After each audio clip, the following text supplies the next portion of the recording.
Assalamualaikum warahmatullahi wabarakatuh. Perkenalkan, saya Rahmani Anissa Putri, selaku moderator akan memperkenalkan anggota kelompok saya. Yang pertama, Andini Indah Lestari. Yang kedua, Denis Dwi Nur Cahyanti. Yang ketiga, Septina Nur Alibia. Dan yang keempat, Yana Amalia. Untuk penjelasan materi, yang pertama akan dijelaskan oleh teman saya, Andini Indah Lestari, dipersilakan. Di sini saya akan menjelaskan pendahuluan.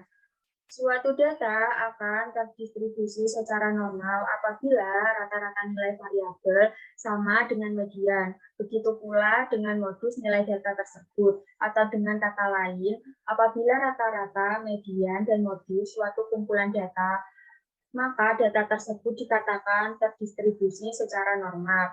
Distribusi probabilitas normal membentuk suatu kurva normal, kurva yang simetris, yang membentuk lonceng setangkup yang melebar tak berhingga pada kedua arah positif dan negatifnya.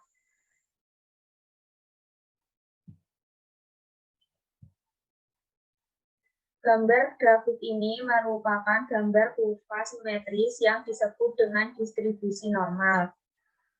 Dengan puncak distribusi ada di bagian tengah yang nilai rata-ratanya sama atau mendekati median dan modus. Distribusi normal sering disebut distribusi Gauss, merupakan distribusi probabilitas yang paling banyak digunakan dalam analisis statistika. Hal ini dikarenakan distribusi normal dapat diterapkan pada banyak situasi, terutama untuk kesimpulan dari sampel yang digunakan, dan distribusi normal sangat sesuai dengan distribusi empiris, sehingga dapat dikatakan semua yang terjadi dalam alam semesta, industri, atau penelitian. Berikut ini adalah fungsi kepadatan dari variabel random X dengan rata-rata dan standar deviasi 2 sebagai berikut. Saya akan menjelaskan sejarah dari distribusi normal ini dimulai ketika de Moivre pada tahun 1773 mengembangkan bentuk matematis dari kurva normal yang menjadi dasar dalam statistik induksi. Selanjutnya, distribusi normal disebut distribusi normal Gauss pada tahun 1777 sampai 1855. Menurunkan persamaan matematisnya menjadi lebih detail dengan meneliti mengenai kesalahan pengukuran berulang dari ukuran kuantitas yang sama. Variabel random X yang mempresentasikan distribusi normal disebut variabel random normal, yang distribusinya bergantung pada dua parameter yaitu mean atau mu dan deviasi standar yang biasa dinotasikan sebagai X sedemikian hingga mu dan standar deviasi. Selanjutnya saya akan menjelaskan tentang karakteristik. Saat menunjukkan suatu nilai penyebaran data, distribusi normal juga memiliki sejumlah karakteristik utama, diantaranya yaitu teori distribusi dengan nilai mean, median, dan modus yang sama. Kedua, titik puncak kurva, diantaranya pada nilai rata-rata. Ketiga, mean atau nilai rata-rata dengan nilai standar deviasi ini kemudian akan menentukan lokasi dan bentuk distribusi. Yang keempat, jumlah ruas daerah di bawah kurva normal sendiri bernilai 1, yaitu diantaranya setengah di sisi kanan dan setengah di sisi kiri. Kemudian, dalam kurva distribusi dapat disimpulkan jika setengah data populasi kemudian akan memiliki nilai yang kurang dari angka rata-rata, sementara sebagian lagi memiliki nilai yang jauh lebih besar. Yang terakhir adalah masing-masing dari ekor kurva di kedua sisi kemudian memanjang tak terbatas. Selanjutnya saya akan menjelaskan sifat-sifat. 1. Rata-ratanya atau mean, mu, dan standar deviasinya sama dengan mu. 2. Mode maksimum terjadi di X sama dengan mu. Ketiga, bentuknya simetrik terhadap X sama dengan mu. 4. Titik belok tepat di X sama dengan mu. plus minus. Yang kelima, kurva mendekati 0 secara asimptotis semakin X jauh dari X sama dengan mu. Yang keenam, total luasnya sama dengan 1. Nah, selanjutnya adalah parameter distribusi normal. Seperti pada teori distribusi lain, dalam statistika probabilitas bentuk kurva nilai peluang distribusi normal ditentukan oleh sejumlah parameter. Untuk distribusi ini dapat terjadi dua jenis parameter yang kemudian dijadikan acuan, yaitu mean atau suatu nilai rata-rata dengan standar deviasi atau simpangan baku. Berikut penjelasannya. 1. Nilai rata-rata umumnya digunakan sebagai pusat distribusi atau penyebaran nilai lainnya. Nilai ini kemudian akan menentukan lokasi titik puncak dalam suatu kurva lonceng.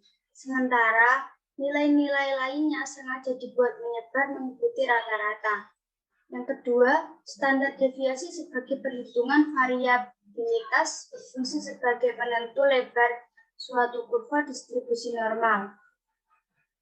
Standar deviasi menghitung seberapa jauh kecenderungan data akan melebar dari nilai rata-rata sebagai titik pusatnya. Jadi semakin kecil nilai standar deviasi, maka kurva juga akan memiliki bentuk yang semakin runcing. Standar deviasinya juga berfungsi untuk menggambarkan selisih umum atau jarak antara mean dengan data yang lain diobservasi.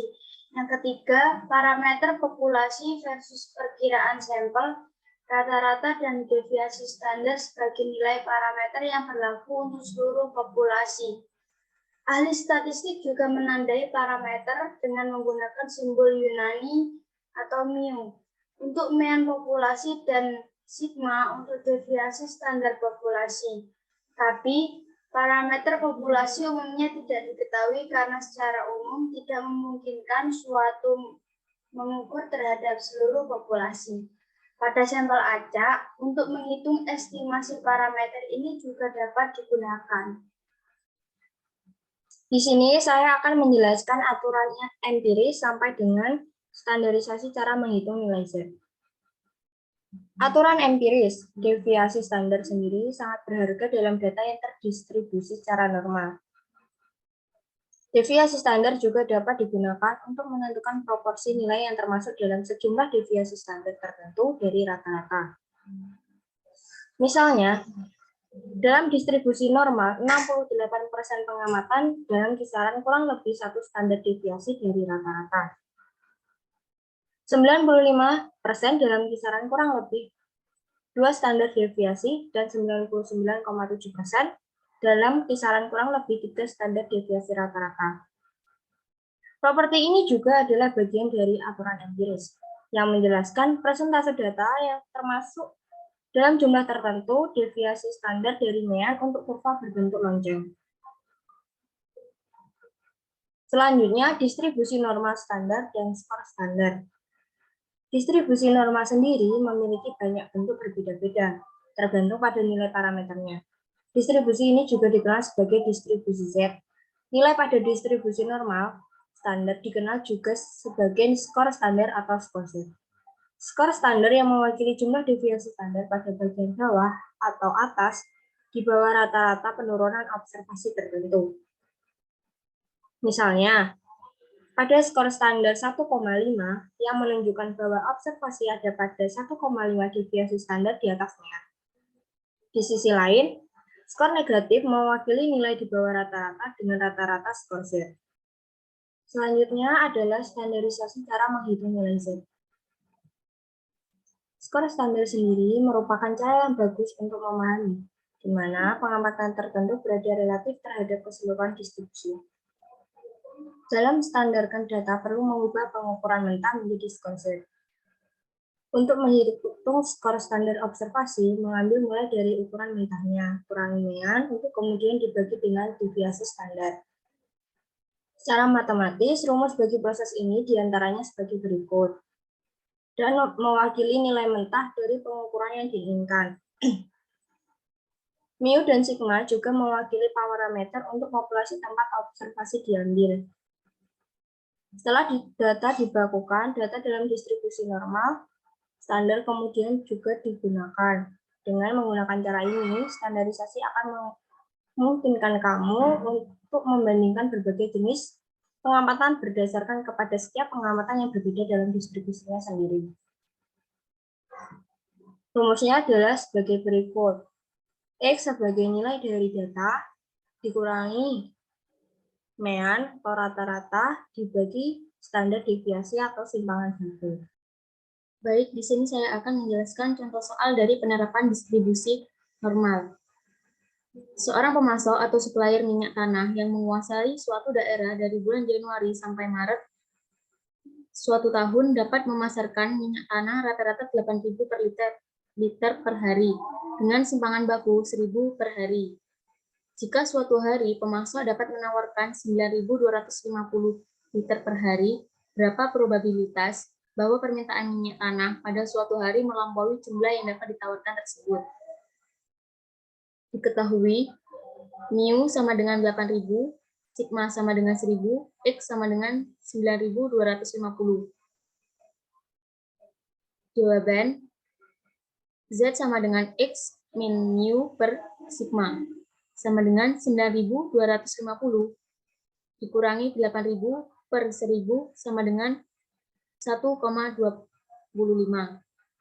Dengan demikian diperoleh P sama dengan X lebih besar dari 9.250, maka P Z lebih besar dari 1,25. P sama dengan Z lebih besar dari 0, maka P 0 kurang dari Z kurang dari 1,25. Sama dengan 0,5 dikurangi 0,3944. Sama dengan 0,1056.